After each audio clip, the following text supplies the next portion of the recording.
tentang amal-amal di bulan Ramadan yang kita dianjurkan untuk melaksanakannya, yaitu yang pertama sudah kita bahas tentang puasa. Itu yang pertama. Jadi masukkan itu kepada yang pertama dari amal-amal yang dilakukan di bulan Ramadan, puasa. Kemudian yang kedua yaitu sholat yang 5 waktu dan sholat tarawih. Sholat yang 5 waktu dan sholat tarawih.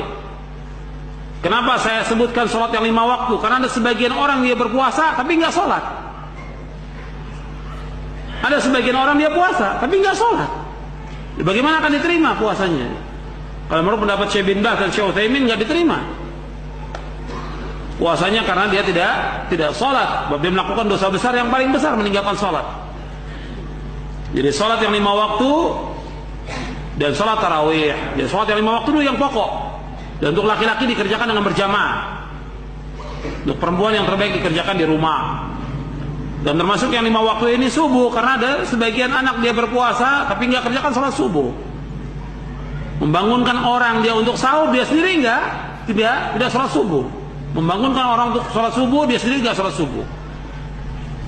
Jadi sholat yang 5 waktu dan sholat tarawih. Dan sholat tarawih ini riwayat-riwayat yang sahih itu dikerjakan dengan 11.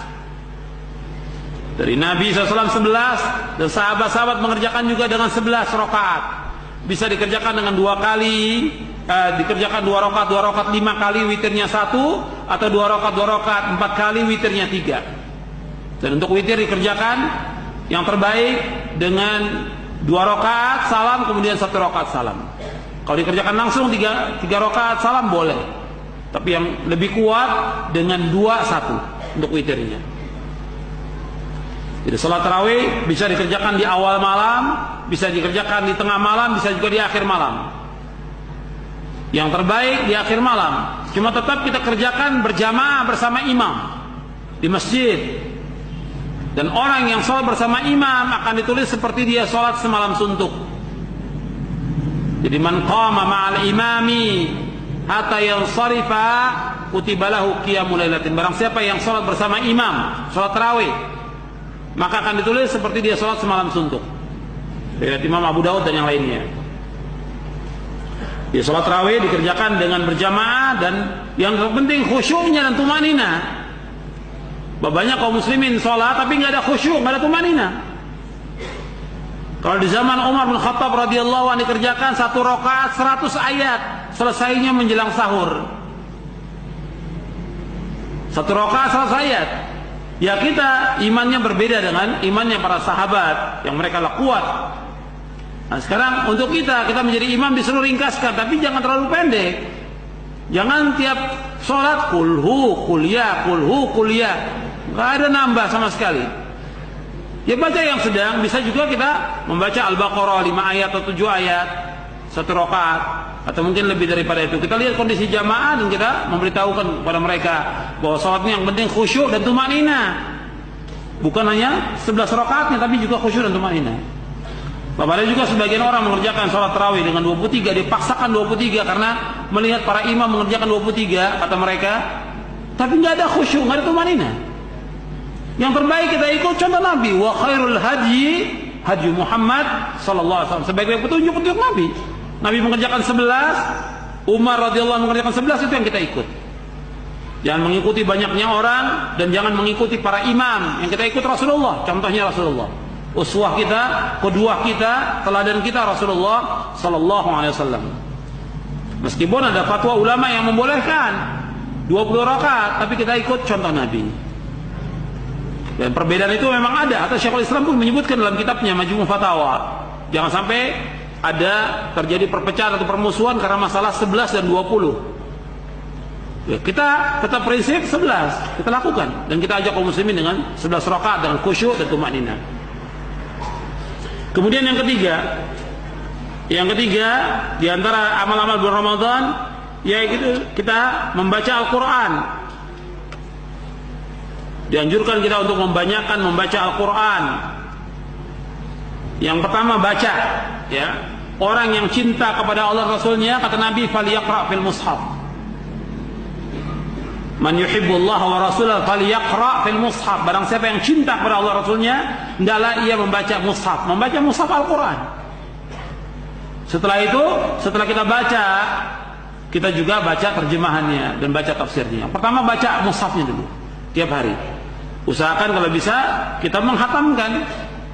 Sebab Nabi menyuruh kita untuk membaca Al-Quran dan menghatamkannya setiap seminggu sekali. Kalau bisa kurang dari itu, tapi nggak boleh kurang dari 3 hari. Ya, kalau 3 hari sekali kita khatam, berarti sehari baca 10 juz. Kalau nggak sanggup, yaitu setiap 4 hari. Kalau nggak sanggup 5 hari. Kalau nggak sanggup 7 hari. Jadi kita menghatamkan setiap 7 hari sekali. Kalau 7 hari berarti kita puasa itu bisa 4 kali hatam. Usahakan, dan banyak waktu yang luang, banyak waktu yang kosong. Kita usahakan untuk bisa menghatamkan. Kita baca Al-Quran, istri kita baca, dan juga anak kita baca. Dan Nabi bersabda, Iqra'ul Quran fa'innahu ya'ti yawmal qiyamati syafi'an li ashabihi. Bacalah Al-Quran, karena Al-Quran memberikan syafaat kepada orang yang membacanya pada hari kiamat. Puasa dan Al-Quran ini akan memberikan syafaat pada hari kiamat bagi orang yang puasa dan orang yang membaca Al-Quran. Maka gunakan waktu-waktu untuk membaca Al-Quran. Dan kesempatan ini ada di bulan Ramadan. Kemudian selanjutnya yang keempat.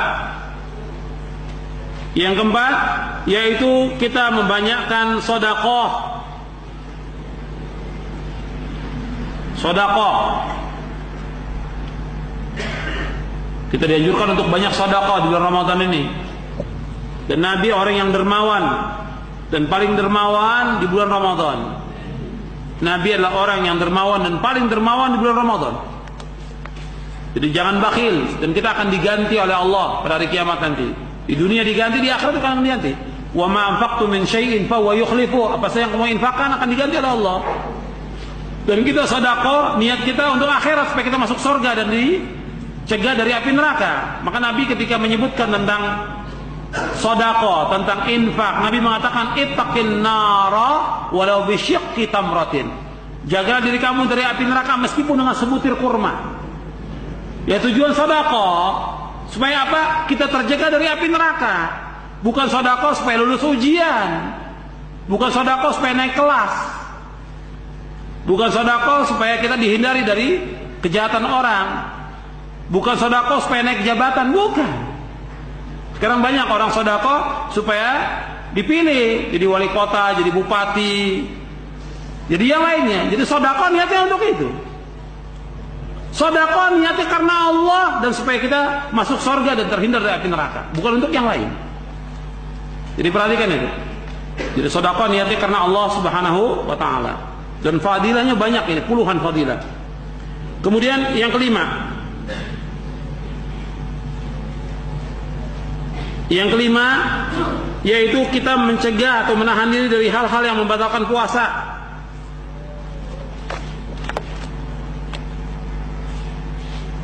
Kita mencegah dan menahan diri dari hal yang membatalkan puasa. Ya, termasuk berkata dusta, berkata bohong. Kalau yang tadi membatalkan puasa, makan, minum bercampur, kemudian juga mengerjakan yang diharamkan kita tinggalkan. Karena akan mempengaruhi puasa kita.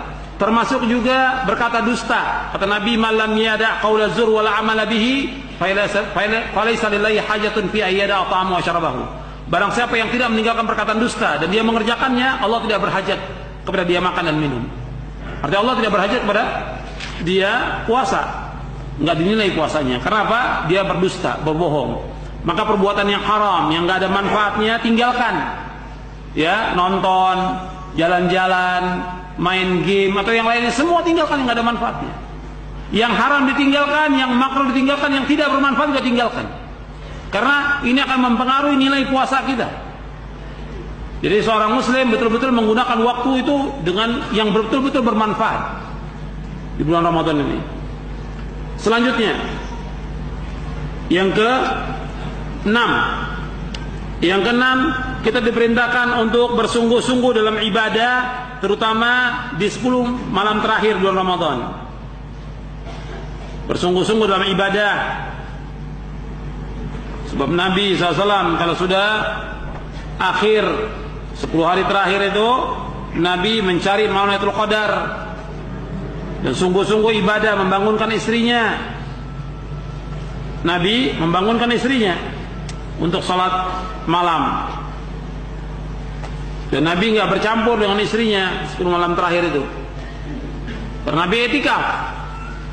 Makanya yang ke-6 ini dan yang ke-7 etikaf. Yang ke-6 bersungguh-sungguh, kemudian yang ke-7 etikaf.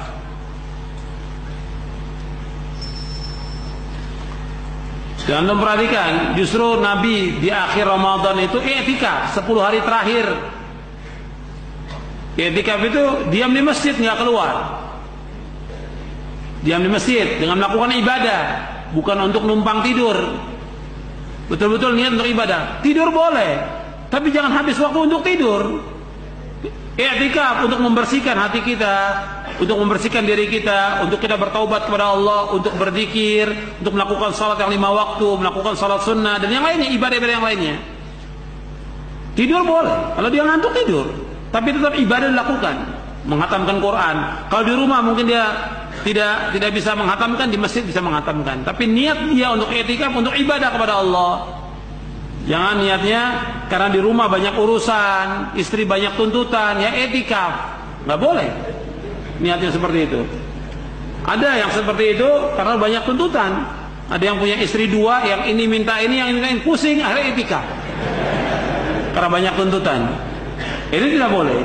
Ada juga yang i'tikaf karena mungkin bayaran kontrak mahal atau juga kos mahal. Asal 10 hari ini kan lumayan, pindah ke masjid, dapat makan gratis, pindah ke masjid. Niatnya sudah beda. Bukan karena Allah lagi. Jadi i'tikaf ibadah karena Allah, bukan karena yang lainnya.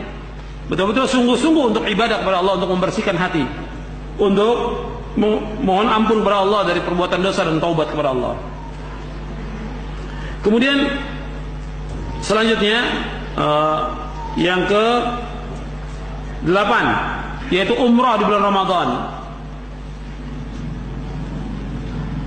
Umrah di bulan Ramadan.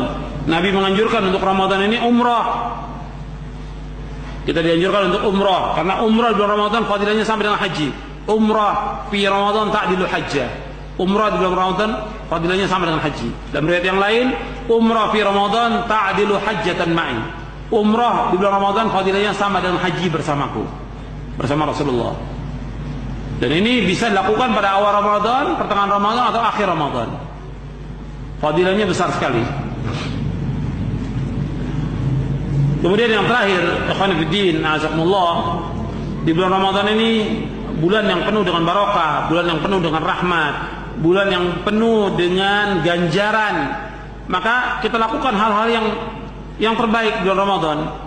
Apa yang bisa kita lakukan yang bermanfaat. Yang bisa kita lakukan membantu orang miskin, fakir miskin, membantu orang tua, memberikan nafkah pada istri dan anak, lakukan itu. Memberikan makan kepada orang-orang yang berbuka puasa, kita sedekah, infak, membaca Al-Quran, membaca buku yang bermanfaat, menolong orang yang susah, membantu dengan tenaga, kita lakukan.